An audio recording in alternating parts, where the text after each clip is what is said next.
ਸੰਤ ਯੂਹੰਨਾ ਦੇ ਪਹਿਲੇ ਪੱਤਰ ਦੀ ਭੂਮਿਕਾ। ਸ਼ੁਭ ਸਮਾਚਾਰ ਦੀ ਕਿਤਾਬ ਲਿਖਣ ਤੋਂ ਬਾਅਦ ਸੰਤ ਯੂਹੰਨਾ ਨੇ ਪਾਠਕਾਂ ਨੂੰ ਆਪਣਾ ਪਹਿਲਾ ਪੱਤਰ ਲਿਖਿਆ। ਇਹ ਪੱਤਰ ਉਸਨੇ ਪ੍ਰਭੂ ਯਿਸੂ ਮਸੀਹ ਦੀ ਸਲੀਬੀ ਮੌਤ ਤੋਂ ਬਾਅਦ ਜਾਣੀ ਕਿ ਪਹਿਲੀ ਸਦੀ ਦੇ ਤਕਰੀਬਨ ਅੱਧ ਵਿੱਚ ਲਿਖਿਆ। ਯੂਹੰਨਾ ਦੇ ਇਸ ਪੱਤਰ ਦੇ ਦੋ ਉਦੇਸ਼ ਸਨ: ਪਾਠਕਾਂ ਨੂੰ ਪਰਮੇਸ਼ਰ ਅਤੇ ਉਸਦੇ ਪੁੱਤਰ ਯਿਸੂ ਮਸੀਹ ਦੀ ਸੰਗਤ ਵਿੱਚ ਰਹਿਣ ਲਈ ਪ੍ਰੇਰਨਾ ਦੇਣਾ ਅਤੇ ਉਹਨਾਂ ਨੂੰ ਝੂਠੀ ਸਿੱਖਿਆ ਦੇ ਵਿਰੁੱਧ ਚੇਤਾਵਨੀ ਦੇਣਾ ਜੋ ਇਸ ਸੰਗਤ ਨੂੰ ਨਾਸ਼ ਕਰ ਸਕਦੀ ਸੀ। ਇਸ ਸਿੱਖਿਆ ਅਨੁਸਾਰ ਇਹ ਸੰਸਾਰ ਬੁਰਾ ਹੈ ਅਤੇ ਇਸ ਵਿੱਚ ਆਉਣ ਵਾਲੀ ਹਰ ਚੀਜ਼ ਬੁਰੀ ਹੁੰਦੀ ਹੈ। ਇਸ ਲਈ ਪਰਮੇਸ਼ਰ ਦਾ ਪੁੱਤਰ ਯਿਸੂ ਅਸਲੀ ਮਨੁੱਖ ਨਹੀਂ ਬਣ ਸਕਦਾ ਸੀ। ਸੋ ਇਸ ਸਿੱਖਿਆ ਦੇ ਦੇਣ ਵਾਲਿਆਂ ਦਾ ਦਾਅਵਾ ਸੀ ਕਿ ਅਸਲੀ ਮੁਕਤੀ ਇਸ ਸੰਸਾਰ ਵਿਚਲੇ ਜੀਵਨ ਤੋਂ ਛੁਟਕਾਰਾ ਹੈ। ਉਹਨਾਂ ਦਾ ਇਹ ਵੀ ਕਹਿਣਾ ਸੀ ਕਿ ਮੁਕਤੀ ਦਾ ਆਚਰਣ ਸੰਬੰਧੀ ਗੱਲਾਂ ਜਾਂ ਆਪਸੀ ਪਿਆਰ ਨਾਲ ਕੋਈ ਸੰਬੰਧ ਨਹੀਂ ਹੈ। ਸੋ ਇਸ ਸਿੱਖਿਆ ਦੇ ਵਿਰੁੱਧ ਇਸ ਪੱਤਰ ਦਾ ਲੇਖਕ ਬੜੇ ਚੰਗੇ ਢੰਗ ਦੇ ਨਾਲ ਇਹ ਸਿੱਧ ਕਰਦਾ ਹੈ ਕਿ ਯਿਸੂ ਮਸੀਹ ਸੱਚਮੁੱਚ ਮਨੁੱਖ ਸਨ ਅਤੇ ਜੋ ਯਿਸੂ ਉੱਤੇ ਵਿਸ਼ਵਾਸ ਕਰਦੇ ਹਨ ਉਹਨਾਂ ਲਈ ਪਰਮੇਸ਼ਰ ਅਤੇ ਆਪਣੇ ਸਾਥੀ ਮਨੁੱਖਾਂ ਨੂੰ ਪਿਆਰ ਕਰਨਾ ਜ਼ਰੂਰੀ ਹੈ। ਸੰਤ ਯੂਹੰਨਾ ਦਾ ਪਹਿਲਾ ਪੱਤਰ, ਅਧਿਆਇ 1। ਸਾਡੇ ਸੰਦੇਸ਼ ਦਾ ਵਿਸ਼ਾ ਜੀਵਨ ਦਾਤਾ ਸ਼ਬਦ ਹੈ, ਅਰਥਾਤ ਉਹ ਜੋ ਆਦਿ ਕਾਲ ਤੋਂ ਸੀ, ਜੋ ਅਸੀਂ ਆਪ ਸੁਣਿਆ, ਆਪਣੀਆਂ ਅੱਖਾਂ ਨਾਲ ਦੇਖਿਆ, ਜਿਸ ਤੇ ਅਸੀਂ ਆਪ ਧਿਆਨ ਦਿੱਤਾ ਅਤੇ ਜਿਸ ਨੂੰ ਆਪਣੇ ਹੱਥਾਂ ਨਾਲ ਅਨੁਭਵ ਵੀ ਕੀਤਾ। ਹਾਂ, ਜਦੋਂ ਇਹੀ ਜੀਵਨ ਪ੍ਰਗਟ ਕੀਤਾ ਗਿਆ ਤਾਂ ਅਸੀਂ ਇਸ ਨੂੰ ਆਪ ਦੇਖਿਆ, ਇਸੇ ਦੀ ਅਸੀਂ ਗਵਾਹੀ ਵੀ ਦੇ ਰਹੇ ਅਤੇ ਇਸ ਬਾਰੇ ਤੁਹਾਨੂੰ ਵੀ ਦੱਸ ਰਹੇ ਹਾਂ ਕਿ ਉਹ ਅਨੰਤ ਜੀਵਨ ਜੋ ਪਿਤਾ ਦੇ ਕੋਲ ਸੀ ਸਾਡੇ ਉੱਤੇ ਪ੍ਰਗਟ ਕੀਤਾ ਗਿਆ ਹੈ। ਇਸ ਲਈ ਜੋ ਕੁਝ ਅਸੀਂ ਦੇਖਿਆ ਅਤੇ ਸੁਣਿਆ ਸੀ ਉਹੀ ਤੁਹਾਡੇ ਤੇ ਪ੍ਰਗਟ ਕਰ ਰਹੇ ਹਾਂ ਕਿ ਤੁਸੀਂ ਵੀ ਸਾਡੇ ਨਾਲ ਉਸ ਸੰਗਤ ਦੇ ਭਾਗੀ ਹੋਵੋ ਜੋ ਸਾਡਾ ਪਿਤਾ ਅਤੇ ਉਸ ਦੇ ਪੁੱਤਰ ਯਿਸੂ ਮਸੀਹ ਨਾਲ ਹੈ। ਇਹ ਗੱਲਾਂ ਅਸੀਂ ਇਸ ਲਈ ਵੀ ਲਿਖ ਰਹੇ ਹਾਂ ਕਿ ਸਾਡਾ ਆਨੰਦ ਪੂਰਾ ਹੋਵੇ। ਸੰਦੇਸ਼ ਜੋ ਅਸੀਂ ਉਸ ਕੋਲੋਂ ਸੁਣਿਆ ਸੀ ਅਤੇ ਜਿਸ ਬਾਰੇ ਤੁਹਾਨੂੰ ਦੱਸ ਰਹੇ ਹਾਂ ਇਹ ਠੀਕ ਹੈ। ਪਰਮੇਸ਼ਰ ਚਾਨਣ ਹੈ ਅਤੇ ਉਸ ਵਿੱਚ ਹਨੇਰਾ ਨਾ ਮਾਤਰ ਵੀ ਨਹੀਂ ਹੈ। ਇਸ ਲਈ ਜੇਕਰ ਅਸੀਂ ਇਹ ਕਹਿੰਦੇ ਹਾਂ ਕਿ ਅਸੀਂ ਉਸ ਦੀ ਸੰਗਤ ਵਿੱਚ ਹਾਂ ਪਰ ਚੱਲਦੇ ਹਨੇਰੇ ਵਿੱਚ ਹਾਂ ਤਾਂ ਅਸੀਂ ਆਪਣੇ ਬੋਲਾਂ ਅਤੇ ਕੰਮਾਂ ਦੋਹਾਂ ਵਿੱਚ ਹੀ ਝੂਠੇ ਠਹਿਰਦੇ ਹਾਂ। ਪਰ ਜੇਕਰ ਅਸੀਂ ਚਾਨਣ ਵਿੱਚ ਚੱਲਦੇ ਹਾਂ ਜਿਸ ਤਰ੍ਹਾਂ ਉਹ ਚਾਨਣ ਵਿੱਚ ਹੈ ਤਾਂ ਅਸੀਂ ਇੱਕ ਦੂਜੇ ਦੀ ਸੰਗਤ ਵਿੱਚ ਹਾਂ ਅਤੇ ਉਸ ਦੇ ਪੁੱਤਰ ਦਾ ਲਹੂ ਸਾਨੂੰ ਸਾਡੇ ਸਭ ਪਾਪਾਂ ਤੋਂ ਸ਼ੁੱਧ ਵੀ ਕਰਦਾ ਹੈ। ਇਸ ਤਰ੍ਹਾਂ ਜੇਕਰ ਅਸੀਂ ਕਹਿੰਦੇ ਹਾਂ ਕਿ ਅਸੀਂ ਪਾਪ ਰਹਿਤ ਹਾਂ ਤਾਂ ਅਸੀਂ ਆਪਣੇ ਆਪ ਨੂੰ ਧੋਖਾ ਦਿੰਦੇ ਅਤੇ ਸੱਚਾਈ ਤੋਂ ਰਹਿਤ ਹੁੰਦੇ ਹਾਂ। ਪਰ ਹਾਂ, ਜੇਕਰ ਅਸੀਂ ਇਸ ਦੇ ਉਲਟ ਆਪਣੇ ਪਾਪਾਂ ਨੂੰ ਮੰਨਦੇ ਹਾਂ ਤਾਂ ਉਹ ਸਾਨੂੰ ਮਾਫ ਕਰੇਗਾ ਅਤੇ ਸਾਨੂੰ ਸਾਡੀ ਸਾਰੀ ਅਸ਼ੁੱਧਤਾਈ ਤੋਂ ਸ਼ੁੱਧ ਵੀ ਕਰੇਗਾ। ਉਹ ਇਸ ਸੰਬੰਧੀ ਪੂਰਨ ਭਰੋਸੇਯੋਗ ਅਤੇ ਨਿਆਂ ਕਰਨ ਵਾਲਾ ਹੈ। ਪਰ ਜੇਕਰ ਅਸੀਂ ਕਹਿੰਦੇ ਹਾਂ ਕਿ ਅਸੀਂ ਕੋਈ ਪਾਪ ਨਹੀਂ ਕੀਤਾ ਤਾਂ ਅਸੀਂ ਉਸ ਨੂੰ ਝੂਠਾ ਠਹਿਰਾਉਂਦੇ ਹਾਂ ਅਤੇ ਉਸ ਦੇ ਸ਼ਬਦ ਤੋਂ ਰਹਿਤ ਠਹਿਰਦੇ ਹਾਂ। ਸੰਤ ਯੂਹੰਨਾ ਦਾ ਪਹਿਲਾ ਪੱਤਰ, ਅਧਿਆਇ 2। ਮੇਰੇ ਬੱਚਿਓ, ਮੈਂ ਤੁਹਾਨੂੰ ਇਸ ਲਈ ਲਿਖ ਰਿਹਾ ਹਾਂ ਕਿ ਤੁਸੀਂ ਪਾਪ ਨਾ ਕਰੋ, ਪਰ ਜੇਕਰ ਕੋਈ ਪਾਪ ਕਰੇ ਵੀ ਤਾਂ ਪਿਤਾ ਦੇ ਕੋਲ ਸਾਡੇ ਲਈ ਇੱਕ ਮਦਦਗਾਰ ਹੈ, ਅਰਥਾਤ ਧਰਮੀ ਯਿਸੂ ਮਸੀਹ। ਯਿਸੂ ਆਪ ਹੀ ਸਾਡੇ ਪਾਪਾਂ ਦੀ ਮਾਫੀ ਹੈ, ਨਾ ਕੇਵਲ ਸਾਡੇ ਪਾਪਾਂ ਦੀ ਹੀ ਸਗੋਂ ਸਾਰੇ ਸੰਸਾਰ ਦੇ ਲੋਕਾਂ ਦੇ ਪਾਪਾਂ ਦੀ। ਜੇਕਰ ਅਸੀਂ ਪਰਮੇਸ਼ਰ ਦੀਆਂ ਆਗਿਆਵਾਂ ਦੀ ਪਾਲਣਾ ਕਰਦੇ ਹਾਂ ਤਾਂ ਸਮਝੋ ਕਿ ਅਸੀਂ ਉਸ ਨੂੰ ਜਾਣਦੇ ਵੀ ਹਾਂ। ਉਹ ਆਦਮੀ ਜੋ ਕਹਿੰਦਾ ਹੈ ਮੈਂ ਉਸ ਨੂੰ ਜਾਣਦਾ ਹਾਂ ਪਰ ਉਹ ਉਸ ਦੀਆਂ ਆਗਿਆਵਾਂ ਨੂੰ ਨਹੀਂ ਮੰਨਦਾ ਹੈ ਅਤੇ ਬਚਨਾਂ ਤੇ ਨਹੀਂ ਚੱਲਦਾ, ਉਹ ਝੂਠਾ ਹੈ ਅਤੇ ਸੱਚਾਈ ਤੋਂ ਰਹਿਤ ਹੈ। ਪਰ ਉਹ ਆਦਮੀ ਜੋ ਉਸ ਦੇ ਵਚਨਾਂ ਤੇ ਚੱਲਦਾ ਹੈ ਉਹ ਸੱਚਮੁੱਚ ਆਪਣੇ ਪਰਮੇਸ਼ਰ ਨਾਲ ਪਿਆਰ ਦੇ ਦੁਆਰਾ ਪੂਰਨ ਕੀਤਾ ਗਿਆ ਹੈ। ਸੋ ਉਹ ਆਦਮੀ ਜੋ ਕਹਿੰਦਾ ਹੈ ਕਿ ਮੈਂ ਉਸ ਦੀ ਸੰਗਤ ਵਿੱਚ ਰਹਿ ਰਿਹਾ ਹਾਂ ਉਸ ਲਈ ਜ਼ਰੂਰੀ ਹੈ ਕਿ ਉਸੇ ਤਰ੍ਹਾਂ ਜੀਵਨ ਵੀ ਗੁਜ਼ਾਰੇ ਜਿਸ ਤਰ੍ਹਾਂ ਯਿਸੂ ਮਸੀਹ ਨੇ ਗੁਜ਼ਾਰਿਆ ਸੀ। ਮੇਰੇ ਪਿਆਰੇ ਮਿੱਤਰੋ, ਜੋ ਮੈਂ ਲਿਖ ਰਿਹਾ ਹਾਂ ਇਹ ਕੋਈ ਨਵੀਂ ਆਗਿਆ ਨਹੀਂ ਹੈ, ਸਗੋਂ ਇਹ ਪੁਰਾਣੀ ਹੀ ਹੈ ਜੋ ਤੁਹਾਡੇ ਕੋਲ ਸ਼ੁਰੂ ਤੋਂ ਹੀ ਹੈ। ਪੁਰਾਣੀ ਆਗਿਆ ਉਹ ਸੰਦੇਸ਼ ਹੈ ਜੋ ਤੁਸੀਂ ਸੁਣਿਆ ਸੀ। ਇਸ ਲਈ ਜੋ ਮੈਂ ਲਿਖ ਰਿਹਾ ਹਾਂ ਇਸ ਨੂੰ ਇੱਕ ਤਰ੍ਹਾਂ ਨਾਲ ਇੱਕ ਨਵੀਂ ਆਗਿਆ ਹੀ ਸਮਝੋ। ਇਹ ਮਸੀਹ ਵਿੱਚ ਵੀ ਸੱਚੀ ਸਿੱਧ ਹੋਈ ਹੈ ਅਤੇ ਇਸੇ ਤਰ੍ਹਾਂ ਤੁਹਾਡੇ ਵਿੱਚ ਵੀ। ਇਸ ਲਈ ਹਨੇਰਾ ਖਤਮ ਹੋ ਰਿਹਾ ਹੈ, ਹੁਣ ਚਾਨਣ ਚਮਕ ਰਿਹਾ ਹੈ। ਉਹ ਆਦਮੀ ਜੋ ਕਹਿੰਦਾ ਹੈ ਕਿ ਉਹ ਚਾਨਣ ਵਿੱਚ ਹੈ ਪਰ ਆਪਣੇ ਭਰਾ ਨੂੰ ਘਿਰਣਾ ਕਰਦਾ ਹੈ, ਉਹ ਅਜੇ ਵੀ ਹਨੇਰੇ ਵਿੱਚ ਹੀ ਹੈ। ਹਾਂ, ਉਹ ਆਦਮੀ ਜੋ ਆਪਣੇ ਭਰਾ ਨੂੰ ਪਿਆਰ ਕਰਦਾ ਹੈ ਚਾਨਣ ਵਿੱਚ ਹੈ ਅਤੇ ਉਸ ਲਈ ਕੋਈ ਕਾਰਨ ਨਹੀਂ ਹੈ ਕਿ ਉਹ ਪਾਪ ਵਿੱਚ ਡਿੱਗੇ। ਪਰ ਉਹ ਆਦਮੀ ਜੋ ਆਪਣੇ ਭਰਾ ਨੂੰ ਘਿਰਣਾ ਕਰਦਾ ਹੈ ਹਨੇਰੇ ਵਿੱਚ ਹੈ ਅਤੇ ਉਹ ਹਨੇਰੇ ਵਿੱਚ ਹੀ ਚੱਲਦਾ ਹੈ, ਇਸ ਲਈ ਉਹ ਨਹੀਂ ਜਾਣਦਾ ਹੈ ਕਿ ਉਹ ਕਿੱਥੇ ਜਾ ਰਿਹਾ ਹੈ, ਕਿਉਂਕਿ ਹਨੇਰੇ ਨੇ ਉਸ ਦੀਆਂ ਅੱਖਾਂ ਨੂੰ ਅੰਨ੍ਹਿਆਂ ਕਰ ਦਿੱਤਾ ਹੈ। ਬੱਚਿਓ, ਮੈਂ ਤੁਹਾਨੂੰ ਲਿਖ ਰਿਹਾ ਹਾਂ ਕਿਉਂਕਿ ਤੁਹਾਡੇ ਪਾਪ ਮਸੀਹ ਦੀ ਖਾਤਰ ਮਾਫ ਹੋ ਚੁੱਕੇ ਹਨ। ਬਜ਼ੁਰਗੋ, ਮੈਂ ਤੁਹਾਨੂੰ ਲਿਖ ਰਿਹਾ ਹਾਂ ਕਿਉਂਕਿ ਤੁਸੀਂ ਉਸ ਨੂੰ ਜਾਣਦੇ ਹੋ ਜੋ ਸ਼ੁਰੂ ਤੋਂ ਹੈ। ਜਵਾਨੋ, ਮੈਂ ਤੁਹਾਨੂੰ ਲਿਖ ਰਿਹਾ ਹਾਂ ਕਿਉਂਕਿ ਤੁਸੀਂ ਸ਼ੈਤਾਨ ਨੂੰ ਜਿੱਤ ਲਿਆ ਹੈ। ਬੱਚਿਓ, ਮੈਂ ਤੁਹਾਨੂੰ ਲਿਖ ਰਿਹਾ ਹਾਂ ਕਿਉਂਕਿ ਤੁਸੀਂ ਪਿਤਾ ਨੂੰ ਜਾਣਦੇ ਹੋ। ਬਜ਼ੁਰਗੋ, ਮੈਂ ਤੁਹਾਨੂੰ ਲਿਖ ਰਿਹਾ ਹਾਂ ਕਿਉਂਕਿ ਤੁਸੀਂ ਉਸ ਨੂੰ ਜਾਣਦੇ ਹੋ ਜੋ ਸ਼ੁਰੂ ਤੋਂ ਹੈ। ਜਵਾਨੋ, ਮੈਂ ਤੁਹਾਨੂੰ ਲਿਖ ਰਿਹਾ ਹਾਂ ਕਿਉਂਕਿ ਤੁਸੀਂ ਬਲਵਾਨ ਹੋ ਅਤੇ ਪਰਮੇਸ਼ਰ ਦਾ ਵਚਨ ਤੁਹਾਡੇ ਵਿੱਚ ਹੈ ਅਤੇ ਤੁਸੀਂ ਸ਼ੈਤਾਨ ਨੂੰ ਜਿੱਤ ਲਿਆ ਹੈ। ਤੁਸੀਂ ਸੰਸਾਰ ਨਾਲ ਮੋਹ ਨਾ ਰੱਖੋ ਅਤੇ ਨਾ ਹੀ ਇਸ ਦੀ ਕਿਸੇ ਚੀਜ਼ ਨਾਲ। ਜੇਕਰ ਕੋਈ ਆਦਮੀ ਸੰਸਾਰ ਨਾਲ ਮੋਹ ਰੱਖਦਾ ਹੈ ਤਾਂ ਸਮਝੋ ਉਸ ਵਿੱਚ ਪਿਤਾ ਲਈ ਕੋਈ ਪਿਆਰ ਨਹੀਂ ਹੈ, ਕਿਉਂਕਿ ਜੋ ਕੁਝ ਵੀ ਸੰਸਾਰ ਵਿੱਚ ਹੈ ਅਰਥਾਤ ਇਸ ਵਿਚਲੀਆਂ ਸਭ ਕਾਮਨਾਵਾਂ, ਵਾਸ਼ਨਾਵਾਂ, ਫੋਕਾ, ਹੰਕਾਰ ਆਦਿ ਸਭ ਕੁਝ ਇਸੇ ਦੀ ਪੈਦਾਵਾਰ ਹੈ, ਨਾ ਕਿ ਪਿਤਾ ਦੀ। ਸੰਸਾਰ ਅਤੇ ਇਸ ਦੀਆਂ ਕਾਮ ਵਾਸ਼ਨਾਵਾਂ ਖਤਮ ਹੋ ਗਈਆਂ ਹਨ, ਪਰ ਉਹ ਆਦਮੀ ਜੋ ਪਰਮੇਸ਼ਰ ਦੀ ਇੱਛਾ ਅਨੁਸਾਰ ਚੱਲਦਾ ਹੈ ਹਮੇਸ਼ਾ ਤੱਕ ਰਹੇਗਾ। ਬੱਚਿਓ, ਇਹ ਅੰਤਮ ਸਮਾਂ ਹੈ। ਤੁਸੀਂ ਇਹ ਤਾਂ ਸੁਣਿਆ ਹੀ ਹੈ ਕਿ ਮਸੀਹ ਵਿਰੋਧੀ ਆ ਰਿਹਾ ਹੈ ਅਤੇ ਹੁਣ ਤੱਕ ਕਈ ਮਸੀਹ ਵਿਰੋਧੀ ਆ ਵੀ ਚੁੱਕੇ ਹਨ। ਇਹੋ ਇਸ ਗੱਲ ਦਾ ਸਬੂਤ ਹੈ ਕਿ ਅੰਤਮ ਸਮਾਂ ਆ ਚੁੱਕਾ ਹੈ। ਉਹ ਲੋਕ ਜੋ ਸਾਡੇ ਵਿੱਚੋਂ ਬਾਹਰ ਚਲੇ ਗਏ ਕਿਉਂਕਿ ਉਹਨਾਂ ਦਾ ਸਾਡੇ ਨਾਲ ਕੋਈ ਸੰਬੰਧ ਨਹੀਂ ਸੀ। ਜੇਕਰ ਉਹਨਾਂ ਦਾ ਸਾਡੇ ਨਾਲ ਕੋਈ ਸੰਬੰਧ ਹੁੰਦਾ ਤਾਂ ਉਹ ਸਾਡੇ ਵਿੱਚ ਹੀ ਰਹਿੰਦੇ। ਉਹ ਸਾਡੇ ਵਿੱਚੋਂ ਬਾਹਰ ਚਲੇ ਗਏ ਕਿ ਇਹ ਸਾਫ਼ ਹੋ ਜਾਵੇ ਕਿ ਉਹਨਾਂ ਦਾ ਸਾਡੇ ਨਾਲ ਸੱਚਮੁੱਚ ਹੀ ਕੋਈ ਸੰਬੰਧ ਨਹੀਂ ਹੈ। ਪਰ ਤੁਹਾਡਾ ਸਭ ਦਾ ਅਭਿਸ਼ੇਕ ਮਸੀਹ ਦੁਆਰਾ ਹੋ ਚੁੱਕਾ ਹੈ, ਇਸ ਲਈ ਤੁਸੀਂ ਸਭ ਸੱਤ ਤੋਂ ਜਾਣੂ ਹੋ। ਮੈਂ ਤੁਹਾਨੂੰ ਇਹ ਸਭ ਇਸ ਲਈ ਨਹੀਂ ਲਿਖ ਰਿਹਾ ਹਾਂ ਕਿ ਤੁਸੀਂ ਸੱਤ ਨੂੰ ਜਾਣਦੇ ਨਹੀਂ ਹੋ, ਸਗੋਂ ਇਸ ਲਈ ਕਿ ਤੁਸੀਂ ਸੱਤ ਨੂੰ ਜਾਣਦੇ ਹੋ ਅਤੇ ਇਸ ਲਈ ਵੀ ਕਿਉਂਕਿ ਸੱਤ ਤੋਂ ਕਿਸੇ ਵੀ ਤਰ੍ਹਾਂ ਦਾ ਝੂਠ ਨਹੀਂ ਨਿਕਲਦਾ ਹੈ। ਇਸ ਲਈ ਫਿਰ ਝੂਠਾ ਕੌਣ ਹੈ? ਉਹ ਜੋ ਨਹੀਂ ਮੰਨਦਾ ਕਿ ਯਿਸੂ ਮਸੀਹ ਹੈ। ਉਹੀ ਮਸੀਹ ਵਿਰੋਧੀ ਹੈ ਜੋ ਪਿਤਾ ਅਤੇ ਪੁੱਤਰ ਦੋਹਾਂ ਦਾ ਇਨਕਾਰ ਕਰਦਾ ਹੈ, ਕਿਉਂਕਿ ਜੋ ਕੋਈ ਪੁੱਤਰ ਨੂੰ ਰੱਦਦਾ ਹੈ ਉਹ ਪਿਤਾ ਨੂੰ ਵੀ ਰੱਦਦਾ ਹੈ, ਪਰ ਜੋ ਪੁੱਤਰ ਨੂੰ ਮੰਨਦਾ ਹੈ ਉਹ ਪਿਤਾ ਨੂੰ ਵੀ ਮੰਨਦਾ ਹੈ। ਇਸ ਲਈ ਜੋ ਕੁਝ ਤੁਸੀਂ ਸ਼ੁਰੂ ਤੋਂ ਸੁਣਿਆ ਹੈ ਉਸ ਤੇ ਚੱਲੋ। ਜੇਕਰ ਤੁਸੀਂ ਉਸ ਤੇ ਜੋ ਕੁਝ ਤੁਸੀਂ ਸ਼ੁਰੂ ਤੋਂ ਸੁਣਿਆ ਹੈ ਚੱਲਦੇ ਹੋ ਤਾਂ ਤੁਸੀਂ ਪੁੱਤਰ ਅਤੇ ਪਿਤਾ ਦੀ ਸੰਗਤ ਵਿੱਚ ਹੋ।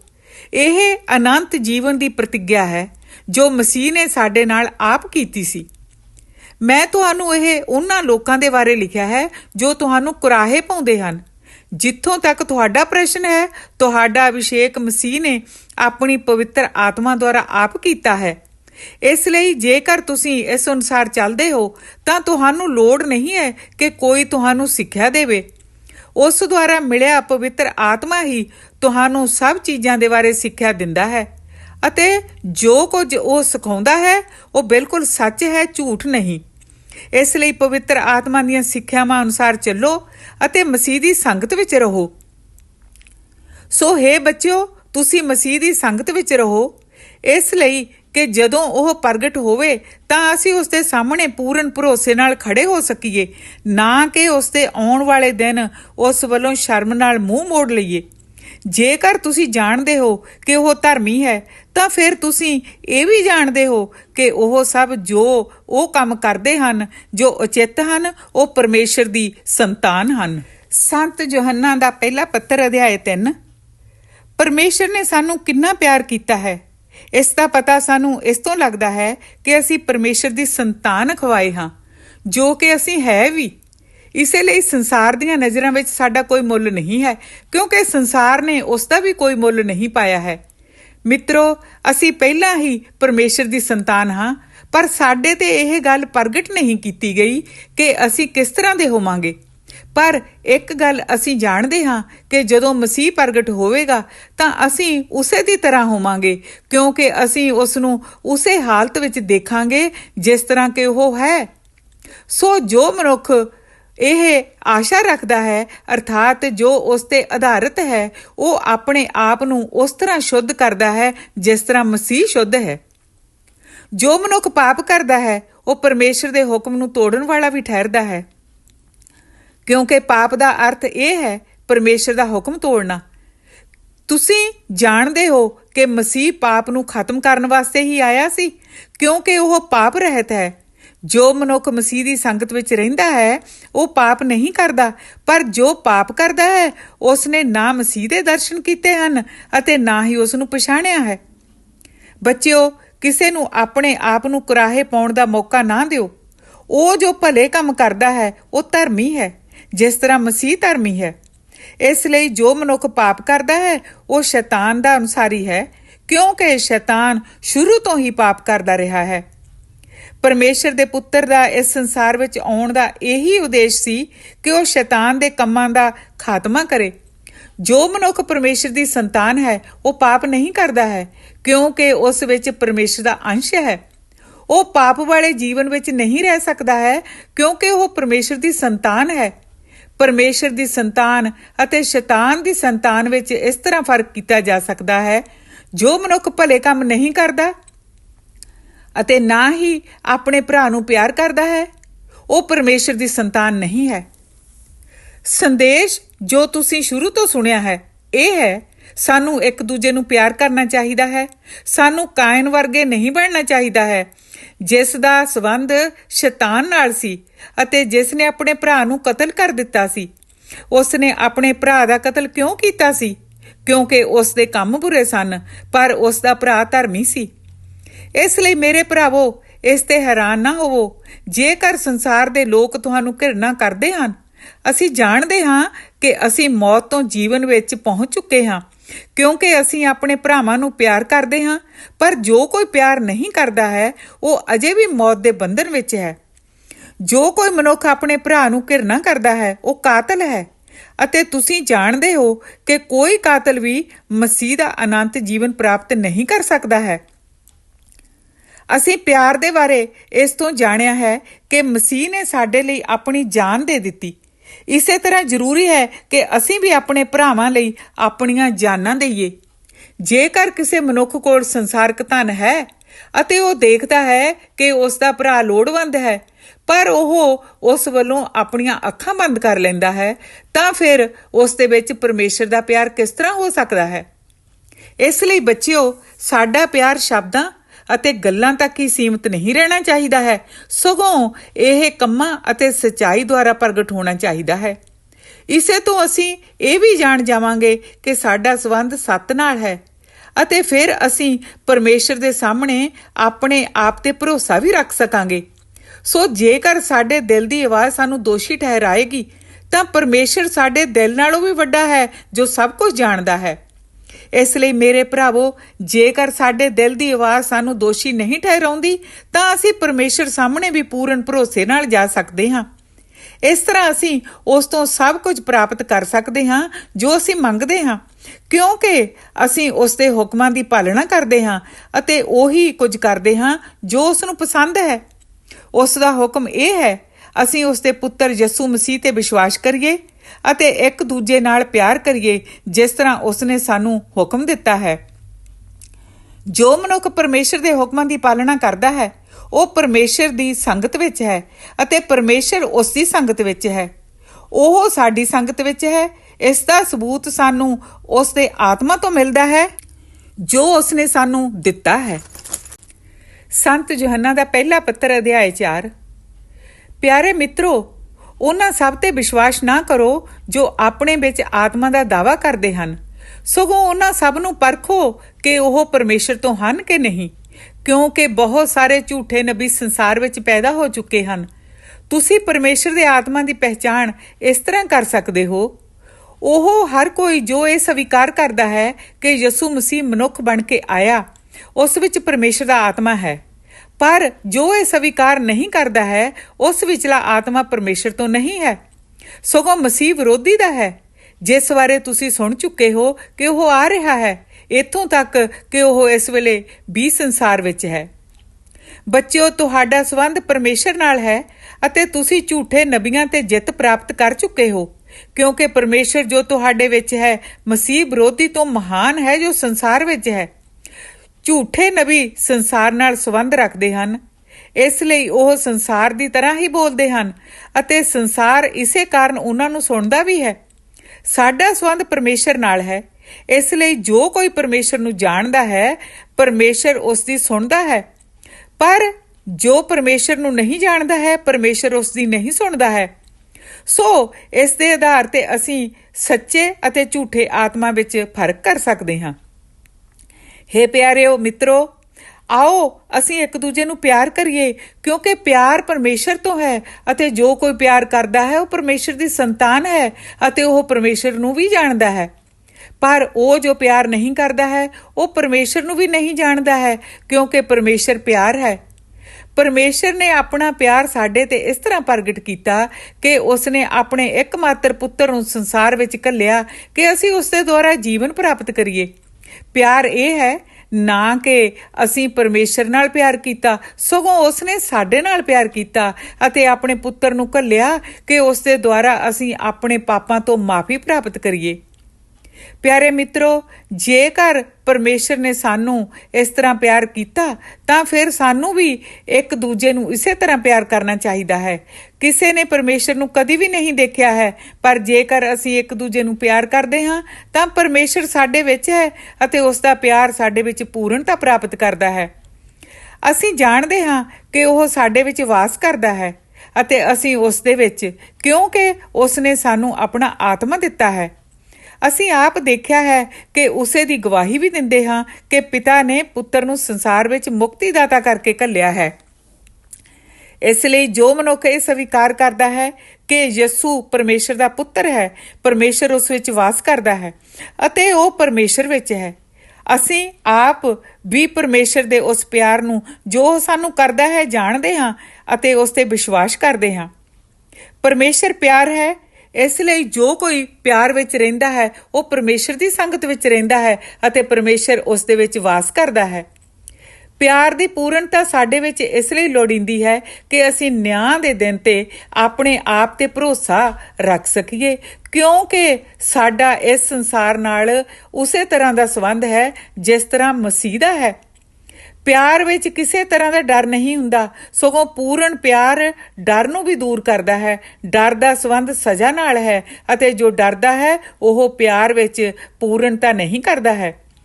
ਪਰਮੇਸ਼ਰ ਨੇ ਸਾਨੂੰ ਪਹਿਲਾਂ ਪਿਆਰ ਕੀਤਾ, ਇਸ ਲਈ ਅਸੀਂ ਵੀ ਪਿਆਰ ਕਰਦੇ ਹਾਂ। ਜੇਕਰ ਕੋਈ ਮਨੁੱਖ ਕਹਿੰਦਾ ਹੈ ਕਿ ਮੈਂ ਪਰਮੇਸ਼ਰ ਨੂੰ ਪਿਆਰ ਕਰਦਾ ਹਾਂ ਪਰ ਉਹ ਆਪਣੇ ਭਰਾ ਨੂੰ ਘਿਰਣਾ ਕਰਦਾ ਹੈ ਤਾਂ ਉਹ ਝੂਠਾ ਹੈ, ਕਿਉਂਕਿ ਜੋ ਆਪਣੇ ਭਰਾ ਨੂੰ ਜਿਸ ਨੂੰ ਉਸਨੇ ਅੱਖੀਂ ਦੇਖਿਆ ਹੈ ਪਿਆਰ ਨਹੀਂ ਕਰਦਾ ਤਾਂ ਫਿਰ ਉਹ ਪਰਮੇਸ਼ਰ ਨੂੰ ਜਿਸ ਨੂੰ ਉਸਨੇ ਅੱਖੀਂ ਨਹੀਂ ਦੇਖਿਆ ਕਿਸ ਤਰ੍ਹਾਂ ਪਿਆਰ ਕਰ ਸਕਦਾ ਹੈ। ਇਸ ਲਈ ਮਸੀਹ ਤੋਂ ਸਾਨੂੰ ਮਿਲਿਆ ਹੁਕਮ ਇਹ ਹੈ, ਜੋ ਮਨੁੱਖ ਪਰਮੇਸ਼ਰ ਨੂੰ ਪਿਆਰ ਕਰਦਾ ਹੈ ਉਹ ਆਪਣੇ ਭਰਾ ਨੂੰ ਵੀ ਪਿਆਰ ਕਰੇ। ਸੰਤ ਯੂਹੰਨਾ ਦਾ ਪਹਿਲਾ ਪੱਤਰ ਅਧਿਆਇ 5। ਜੋ ਮਨੁੱਖ ਇਹ ਵਿਸ਼ਵਾਸ ਕਰਦਾ ਹੈ ਕਿ ਯਿਸੂ ਹੀ ਮਸੀਹ ਹੈ ਉਹ ਪਰਮੇਸ਼ਰ ਦੀ ਸੰਤਾਨ ਹੈ, ਇਸੇ ਤਰ੍ਹਾਂ ਜੋ ਕੋਈ ਪਿਤਾ ਨੂੰ ਪਿਆਰ ਕਰਦਾ ਹੈ ਉਹ ਉਸ ਦੇ ਪੁੱਤਰ ਨੂੰ ਵੀ ਪਿਆਰ ਕਰਦਾ ਹੈ। ਇਸ ਲਈ ਜਦੋਂ ਅਸੀਂ ਪਰਮੇਸ਼ਰ ਨੂੰ ਪਿਆਰ ਕਰਦੇ ਅਤੇ ਉਸ ਦੇ ਹੁਕਮਾਂ ਦੀ ਪਾਲਣਾ ਕਰਦੇ ਹਾਂ ਤਾਂ ਅਸੀਂ ਜਾਣ ਜਾਂਦੇ ਹਾਂ ਕਿ ਅਸੀਂ ਉਸ ਦੀ ਸੰਤਾਨ ਨੂੰ ਵੀ ਪਿਆਰ ਕਰਦੇ ਹਾਂ।